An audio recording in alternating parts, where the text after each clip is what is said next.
Morning Madhya Pradesh, आप देख रहे हैं IBC 24 और मैं हूं आपके साथ छाया चौधरी। बुलेटिन की शुरुआत करेंगे हेडलाइन के साथ। इंदौर में बुलडोजर कार्रवाई जारी, प्रशासन पर गोली चलाने के आरोपी के घर को किया जमींदोज, बड़ी संख्या में पुलिस बल है तैनात। भिंड में दबंगों के हौसले बुलंद, दबंगों ने टोल प्लाजा मैनेजर से की मारपीट, रंगदारी को लेकर दबंगों ने की मैनेजर से मारपीट, मैनेजर को जान से मारने और टोल ना जलाने की धमकी। सड़कों से मवेशी हटाने मध्य प्रदेश में चलेगा अभियान, 15 दिन तक अभियान चलाकर मवेशियों को हटाया जाएगा, सामान्य प्रशासन विभाग ने जारी किया आदेश। सीएम डॉक्टर मोहन यादव का आज उज्जैन दौरा, लाडली बहनों के साथ रक्षाबंधन मनाएंगे मुख्यमंत्री, कई विकास कार्यों की देंगे सौगात। भारत आए 188 हिंदू शरणार्थियों को मिलेगी नागरिकता, CAA के तहत गृह मंत्री अमित शाह बांटेंगे प्रमाण पत्र।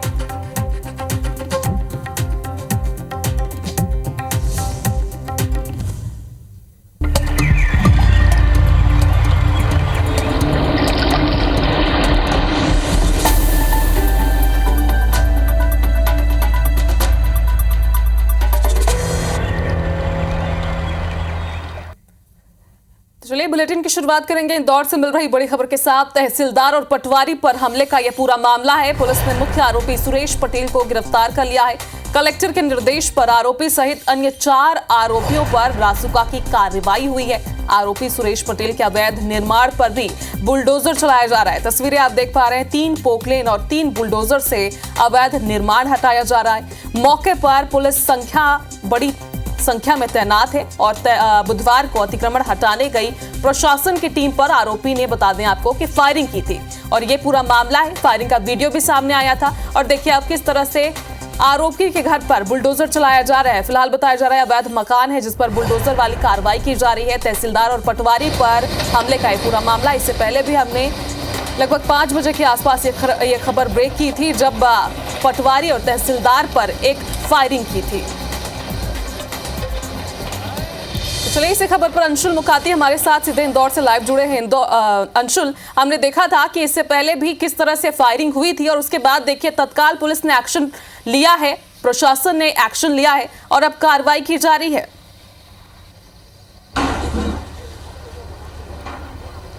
जी बिल्कुल, आपको बता दूं कि इस वक्त हम इंदौर के भोरसला में ही मौजूद हैं, जहां पर कि प्रशासन के द्वारा नगर निगम के साथ मिलकर इस कार्रवाई को अंजाम दिया जा रहा है। प्रशासन की टीम आज सुबह से ही भोरसला के आरोपी के घर सुरेश पटेल के यहाँ पर पहुंची थी और यहाँ पर लगभग 4 पॉपुलेन और JCB की मदद से अपनी कार्रवाई को शुरू किया है। इसी मामले को लेकर के नगर निगम ने 3 दिन पहले जो है सुरेश पटेल को नोटिस दिया था, जिसमें कि अवैध निर्माण को लेकर के जवाब मांगे गए थे और उसके बाद आरोपी सुरेश पटेल ने हाईकोर्ट में जो है एक याचिका भी लगाई थी जिस पर आज अर्जेंट सुनवाई होना है। लेकिन उसके पहले ही प्रशासन की टीम ने यहाँ पर अपनी कार्रवाई जो है वो शुरू की है। बड़ी संख्या में पुलिस बल की यहाँ पर तैनाती की गई है और सुरेश पटेल का जो अवैध निर्माण है, जो कि इस पूरे गोलीकांड में मुख्य आरोपी था, उसके घर पर यह पूरी कार्रवाई जो है यह की जा रही है। बुधवार के दिन यह पूरा घटनाक्रम जो है यह हुआ था, जहां पर कि प्रशासन की टीम जब अवैध निर्माण हटाने के लिए पहुंची थी तो वहां पर गोलीकांड हुई थी। सुरेश पटेल ने अपने 3 गार्डों के साथ मिलकर प्रशासन की टीम पर गोली चलाई थी और उसके बाद यह पूरा मामला जो है यह सामने आया था। इस पूरे मामले में जो 4 आरोपी हैं, 3 गार्ड और आरोपी सुरेश पटेल, उनको भी गिरफ्तार कर लिया है। तीनों गार्डों को पहले ही गिरफ्तार किया जा चुका था, लेकिन सुरेश पटेल जो है वो फरार चल रहा है और बताया जा रहा है कि अब से कुछ देर पहले ही आरोपी को बाणगंगा थाना पुलिस ने गिरफ्तार किया है और उसे फिलहाल इंदौर लाया जा रहा है। रतलाम के पास से ये पूरे आरोपी को गिरफ्तार किया गया था और अब फिलहाल प्रशासन की टीम जो है वो यहाँ पर सुबह से ही कार्रवाई जो है सुरेश पटेल के मकान पर कर रही है। हालांकि इस पूरे मामले में आज सुनवाई जो है वो हाईकोर्ट में भी होना है। हाईकोर्ट में इस पूरे मामले की सुनवाई को लेकर के जो प्रकरण है वो लगाया गया था और आज अर्जेंट बेंच जो है इस पूरे मामले में सुनवाई करने वाला है। लेकिन उसके पहले ही प्रशासन ने अपनी कार्रवाई को बड़ी तेज़ी से यहाँ पर शुरू किया है। बड़ी संख्या में यहाँ पर नगर निगम के कर्मचारियों की तैनाती की गई है। बड़ी संख्या में जो संसाधन है नगर निगम के वो यहाँ पर लगाए गए हैं और सुरेश पटेल ने जो बिरदरी गाँव में ये भोरसला इलाके में अपना मकान बनाया था, उस पर प्रशासन ने अपनी पूरी कार्रवाई को जो है शुरू किया है। हालांकि फ़िलहाल सुरेश पटेल की गिरफ्तारी के आधिकारिक पुष्टि नहीं की गई है, लेकिन यह बताया जा रहा है कि रतलाम के पास से उसे गिरफ्तार किया गया है और अब उसे इंदौर लाया जा रहा है। साथ ही आपको ये भी बता दूं कि इंदौर कलेक्टर ने कल ही चारों आरोपियों पर रासुका की कार्रवाई जो है वो कर दी थी। चारों आरोपियों को रासुका में निरुद्ध किया गया था और उसके बाद अब प्रशासन ने यहाँ पर बुलडोजर चलाकर अपनी कार्रवाई को अंजाम दिया है। हालांकि जो सुरेश पटेल है उससे भी पूछताछ होना बाकी है। पुलिस गिरफ्तारी के बाद हो सकता है कि पुलिस उसे कोर्ट में पेश करे और उसकी रिमांड यहाँ पर ले ली जाए, लेकिन जिस प्रकार से आज प्रशासन ने यहाँ पर कार्रवाई की है उससे एक संदेश दिया जा रहा है कि किसी भी प्रकार की जो सख्ती है वो यहाँ पर प्रशासन के द्वारा दिखाई दी जाएगी। हमारे साथ अधिकारी भी मौजूद हैं, उनसे बात करेंगे। मैडम, किस प्रकार की कार्रवाई फिलहाल यहाँ की जा रही है? यहाँ पे जो नगर निगम की बिना अनुमति के अवैध निर्माण किया गया था और सरकारी ज़मीन पे भी अवैध निर्माण था, तो उसके रिमूवल की कार्रवाई की जा रही है। ये किसका मकान था और किसके द्वारा पूरा अवैध निर्माण किया गया था? सुरेश पटेल के द्वारा ये निर्माण कार्य किया गया। तो कहीं ना कहीं इस जमीन को लेकर के भी क्या अभी कुछ घोषणा की गई है कि यहाँ पर कुछ आंगनवाड़ी या कुछ बनाया जाएगा, ऐसी कुछ? यहाँ ये पता पड़ा है हमको कि इस वार्ड में आंगनवाड़ी भवन के लिए ज़मीन की, शासकीय ज़मीन की आवश्यकता थी और संजीवनी क्लिनिक के लिए भी आवश्यकता थी और नगर निगम द्वारा बीच में प्रयास भी किया गया था, किंतु स्थानीय तत्वों के द्वारा शासकीय ज़मीन को कब्जा मुक्त नहीं किया गया। नगर निगम को आंगनवाड़ी के लिए ज़मीन नहीं दी गई, तो अब हम इसको प्रस्ताव भेजेंगे कि यहाँ पे आंगनवाड़ी भवन वार्ड वासियों के लिए बन जाए। तो देखिए, कहीं ना कहीं एक बड़ा अपडेट यह भी है कि प्रशासन के द्वारा जिस जगह कार्रवाई की जा रही है आरोपी के मकान पर, वहां पर आंगनवाड़ी खोलने की प्रशासन जो है प्रस्ताव बनाकर तैयारी कर रहा है। यानी कि एक तरफ प्रशासन के द्वारा यह संदेश दिया गया है कि जो सरकारी काम में बाधा डालेगा या जो किसी प्रकार की अनैतिक गतिविधियों में लिप्त रहेगा उस पर सख्त कार्रवाई तो की जाएगी। साथ ही उसकी जो जमीन है जहाँ पर कि अवैध निर्माण किया गया था जिसको तोड़ा जा रहा है, वहाँ पर भी अब आंगनवाड़ी बनाने का प्रस्ताव जो है प्रशासन की तरफ से दिया जा रहा है। अंशुल, आपसे पल पल की अपडेट लेते रहेंगे, फिलहाल आप हमारे साथ बने रहिएगा। दर्शकों, एक बार मामला समझा देते हैं कि हुआ क्या था। इंदौर में दो पक्षों में विवाद हुआ था और उसके बाद जो है तहसीलदार और पटवारी की टीम जब मौके पर पहुंची तो वहां पर गार्ड ने फायरिंग कर दी थी। चलिए आगे बढ़ते हैं। इंदौर से ही बड़ी खबर है। एचआईवी संक्रमित ने शारीरिक संबंध बनाए हैं। एचआईवी संक्रमित ने जानबूझकर महिला से संबंध बनाए हैं। शादी का झांसा देकर कई बार शारीरिक संबंध बनाया। आरोपी ने पीड़िता से 18 लाख रुपए भी खर्च कराए हैं। आरोपी पर पुलिस ने कई गंभीर धाराओं में मामला दर्ज कर लिया है, केस दर्ज कर लिया है। मामले की जांच में राजेंद्र नगर थाना पुलिस जुटी हुई है। तो बड़ी खबर आपको बता रहे हैं, इंदौर से है। एचआईवी संक्रमित ने शारीरिक संबंध बनाए, एक बार नहीं, दो बार नहीं, बल्कि कई बार शारीरिक संबंध बनाए हैं। फिलहाल आरोपी पर अब जो है मामला दर्ज कर लिया गया है, केस दर्ज कर लिया गया है। पुलिस लगातार पूछताछ कर रही है, जांच पड़ताल कर रही है। शादी का झांसा देकर यहां पर शारीरिक संबंध बनाया गया है। आरोपी ने साथ ही इसके अलावा आपको बता दें कि 18 लाख रुपए भी पीड़िता से ही खर्च करवा दिए। आरोपी पर फिलहाल कई धाराओं में अब मामला दर्ज कर लिया गया है और मामले की जांच में राजेंद्र नगर थाना पुलिस जुटी हुई है। आरोपी से पूछताछ की जा रही है, पीड़िता के साथ भी पूछताछ जारी है।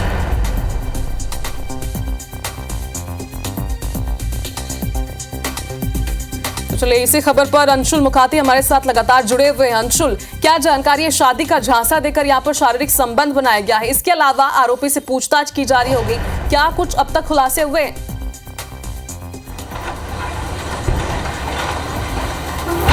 जी बिल्कुल, आपको बता दूं कि राजेंद्र नगर थाना पुलिस ने इस पूरे मामले में प्रकरण दर्ज किया है और पीड़िता ने पुलिस को जो शिकायत दर्ज कराई थी उस शिकायत में यह बताया था कि जो व्यक्ति है उससे उसकी पुरानी बातचीत है, वो बचपन के दोस्त थे और इसी बात का फायदा उठाकर पहले व्यक्ति ने पीड़िता से जो अपनी दोस्ती है उसका उसे लालच दिया। उसके बाद लगातार उससे संपर्क बनाए रखा और जब पीड़िता अपने पति के साथ रहती थी तो उसे पति से अलग भी करवा दिया।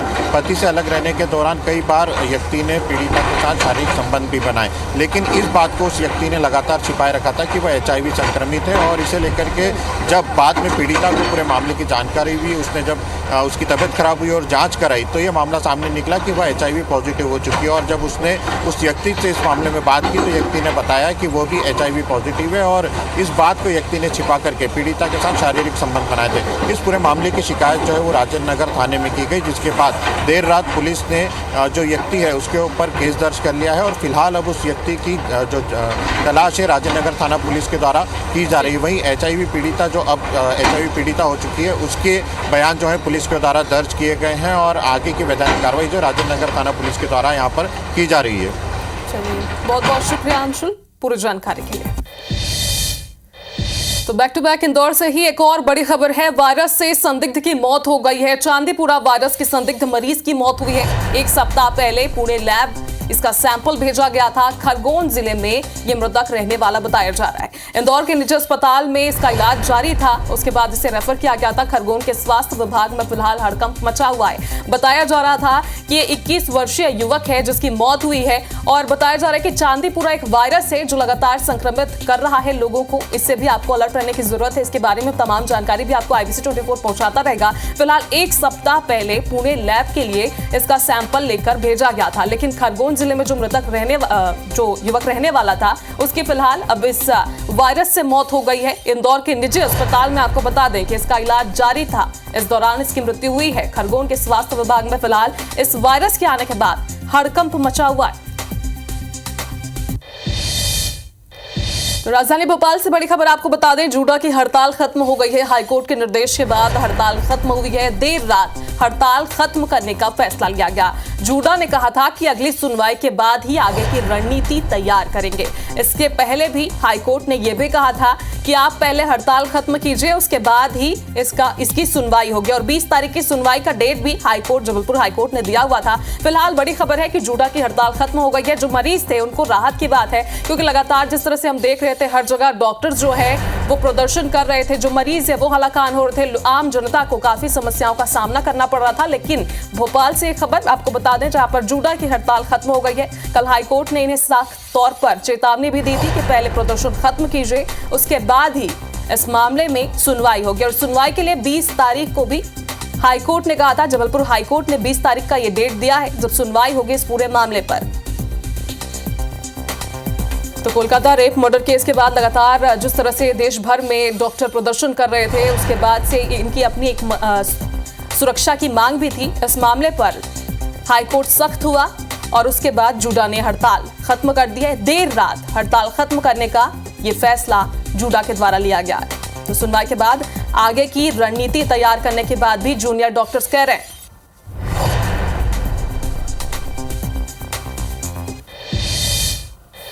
तो भोपाल से ही खबर है, सीएम डॉक्टर मोहन यादव के आज के कार्यक्रम आपको बता दें। आज का उनका शेड्यूल है। उज्जैन दौरे पर आज सीएम डॉक्टर मोहन यादव रहेंगे। लाडली बहनों के साथ सीएम रक्षाबंधन मनाएंगे। तो सुबह 10 बजे उज्जैन के पवांसा पहुंचेंगे सीएम डॉक्टर मोहन यादव और पवांसा में रक्षाबंधन उत्सव कार्यक्रम में शामिल होंगे। सुबह 11 बजे उज्जैन के वार्ड क्रमांक 54 पहुंचेंगे और 54 में रक्षाबंधन उत्सव कार्यक्रम में भी वो शिरकत करेंगे, शामिल होंगे। दोपहर 12 बजे की अगर बात करें तो उनका शेड्यूल आज रहने वाला है। वार्ड 36 में रक्षाबंधन उत्सव में भी सीएम शिरकत करेंगे। दोपहर 1:10 में भी लेकोड़ा गांव में स्थित अवंतिका विश्वविद्यालय मैदान में रक्षाबंधन उत्सव में भी सीएम डॉक्टर मोहन यादव शामिल होंगे। इसके अलावा एक और कार्यक्रम है उनका, दोपहर 3 बजे के आसपास उज्जैन के वार्ड क्रमांक 34 में रक्षाबंधन कार्यक्रम में शामिल होंगे। शाम 4:30 बजे के आसपास नारायणा गांव में स्थानीय कार्यक्रम में भी शामिल होंगे। तो कुल मिलाकर आज कहें तो रक्षाबंधन का हर जगह भव्य कार्यक्रम का आयोजन किया गया है, जहां पर सीएम डॉक्टर मोहन यादव पहुंचेंगे, शिरकत करेंगे, अपनी बहनों से संवाद करेंगे और साथ ही लाडली बहनों के लिए आभार सा उपकार कार्यक्रम में उन सभी में वो शामिल होने पहुंचेंगे। तो चलिए अब आपको बता देते हैं कि सीएम लाडली बहनों से मिलने के अलावा उन पर और क्या क्या सौगात उनको देने वाले हैं। बहनों को रक्षाबंधन पर वो सौगात देंगे। 278 बसों में फ्री में अब बहनें सफर कर सकेंगी। बड़ी खबर आपको बता रहे हैं भोपाल से, मेयर काउंसिल ने इसकी मंजूरी प्रस्ताव को मंजूरी दे दी है और महिलाएं सुबह 6 बजे से रात 9 बजे तक फ्री सफर कर सकेंगी। भोपाल सिटी लिंक लिमिटेड बसों का संचालन करती है और सिटी बस में एक दिन में करीबन लगभग 1.5 लाख से ज्यादा यात्री सफर करते हैं। तो रक्षाबंधन पर बहनों को ये बड़ी सौगात सीएम डॉक्टर मोहन यादव के द्वारा कि अब वो फ्री में बसों में सफर कर सकेंगी। 278 बसों में अब जो लाडली बहनें हैं वो सफर कर सकेंगी।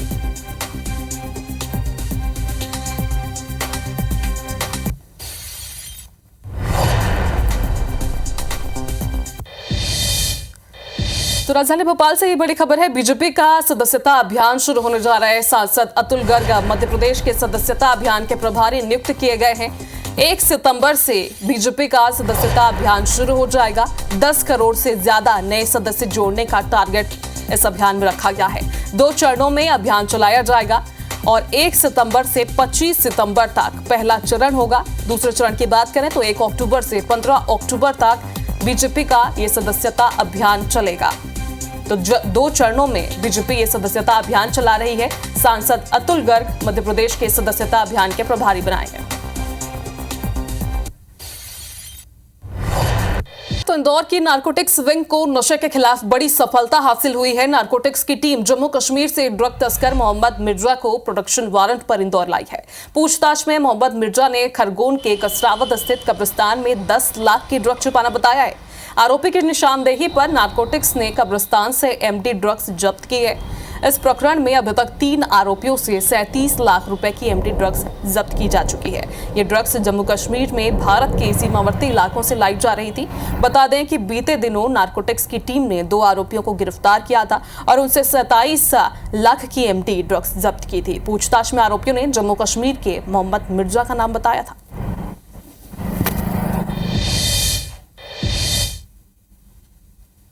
हम लोगों को काफ़ी समय से मिर्ज़ा पिता अब्दुल्ला की तलाश थी। उसकी पतारसी की गई तो पता चला कि वो भटिंडा जेल में एनडीपीएस के मामले में बंद है। तो हमारे द्वारा प्रोडक्शन वारंट जारी करा के उसको लाया गया था। कसरावत के कब्रिस्तान से करीबन 10 लाख रुपए की एमडी अभी जब्त करें। शाहरुख और सलीम मूलतः खरगोन के ही रहने वाले हैं, तो वो कसरावत में ही उनसे डीलिंग हुई थी उसकी। मिर्ज़ा को ड्रग्स उपलब्ध कराने वाला तस्कर मूलतः जम्मू कश्मीर का है, जिसकी पतारसी की जा रही है। वहीं निवाड़ी पुलिस ने ओरछा में हुई युवक की हत्या का खुलासा किया है। हत्या का आरोपी और मृतक के दोस्त को भी गिरफ्तार कर लिया गया है। दरअसल युवक ओरछा में भीख में मिले सिक्कों को इकट्ठा कर अपने दोस्त को देता था। वहीं मृतक पर सिक्कों की 18,000 रुपए की उधारी भी हो गई थी।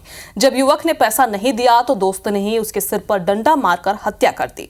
पुलिस के अनुसार पिछले 12 अगस्त को ओरछा थाना के नरैया मोहल्ले में किलेदार विवाह वाटिका के पीछे झाड़ियों में एक युवक का शव मिला था।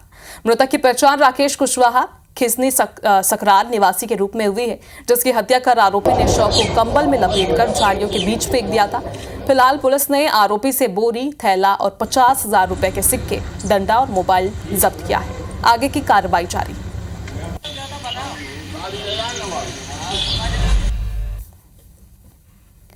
उमरिया के संजय गांधी ताप विद्युत केंद्र परियोजना में फायरमैन के पद पर पदस्थ जेपी गोस्वामी ने प्रदेश का नाम रोशन किया है। उन्होंने जबलपुर में विद्युत क्रीड़ा नियंत्रण बोर्ड ऑल इंडिया की ओर से आयोजित पावर लिफ्टिंग में रजत पदक हासिल किया है। उन्हें इसके लिए 15 अगस्त को स्वतंत्रता दिवस के मौके पर ऊर्जा सचिव मनु श्रीवास्तव, जनरेटिंग कंपनी के एमडी मंजीत सिंह की मौजूदगी में सम्मानित किया जाएगा। उत्तर प्रदेश, आंध्र प्रदेश, ये सारी टीमें आई हुई थी। कई राज्य 14 राज्य की टीमें आई हुई थी, उसमें मुझे सिल्वर मेडल प्राप्त हुआ। ये बड़े गर्व की बात है कि हमारे ही बीच पदस्थ leading fire officer Shri JP Goswami ji ने अभी रिसेंटली जो all India inter state tournament हुआ था इलेक्ट्रिसिटी बोर्ड का, उसमें रजत पदक जीता है। ये रजत पदक या गोल्ड पदक ये कई बार कई प्रतियोगिताओं में इन्होंने स्टेट लेवल पे और इंटरनेशनल लेवल पे भी जीती हैं।